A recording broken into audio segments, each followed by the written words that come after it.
How much do you think you need to start buying a house in Spain? 80,000? 50,000? 15,000? You don't need to be a resident. You'll find it's easier and more accessible than you thought. Because in this video, I can motivate you to get your first house in Spain. Even if it wasn't on your wish list, it'll probably be at the end of the video. Why I don't look so confident? Because my friend, this is a true story of one of my best friends who arrived in Spain as a foreigner without nothing and buy a house after 3 years. So pay attention to the details, how he did it and how you can do it too. But not this house. This house will analyze all the requirements you need. We'll follow the entire process step by step. How to get the mortgage, how much it really costs after taxes, fees, etc. And just as importantly, what you have to pay later. We'll start looking at the idealista.com or Fotocasa, where you can find most of the auctions and see the house you want. But wait a minute, how do I know what price to look for a house if I don't know how much the bank will lend me? Okay, we go to the bank and say, I just want to buy a house. Here's my work contract, my last 6 pay list, my last tax statement. But wait a minute, do I need a resident? If you buy a house, can I get a golden visa perhaps? Unfortunately, I talked about how this visa expired and what's available to you in the last video. And there you have all the information you need to become a resident. But for this case, you only need the NIE for any identification number. As I mentioned at the beginning, you can buy a house without being a resident.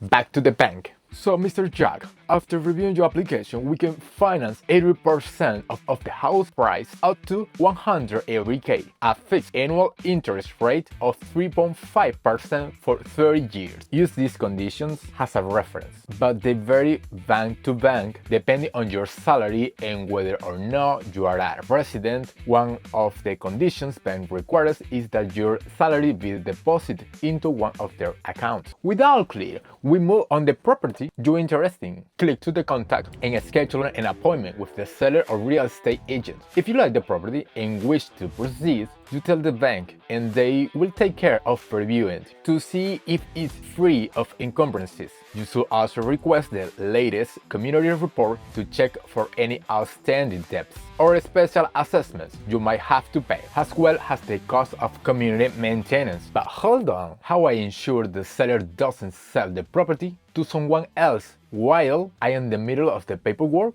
That's why we made a reservation contract. You can find a template of the contract online or the real estate agent can provide one for you. This contract says that you agree to pay the remaining balance for the property within 3 months, while the paperwork with the bank is being finalized. Therefore, you are making a down payment of 50,000, and if the seller sells the property to someone else during those 3 months, you will receive 3 times what you gave, in this case 15,000. If you want to stay out to the opportunities offered around the world, stay tuned and subscribe. And now that it's almost ready, you need to find a appraiser. This can be from the bank or recommendation by them. In practice, it's the same person, only the bank commission is added. For this is 50 euros. You call them and schedule an appointment for them to view the apartment. The appraiser's job is to inform the bank where the property is worth what you believe it to be. The appraiser costs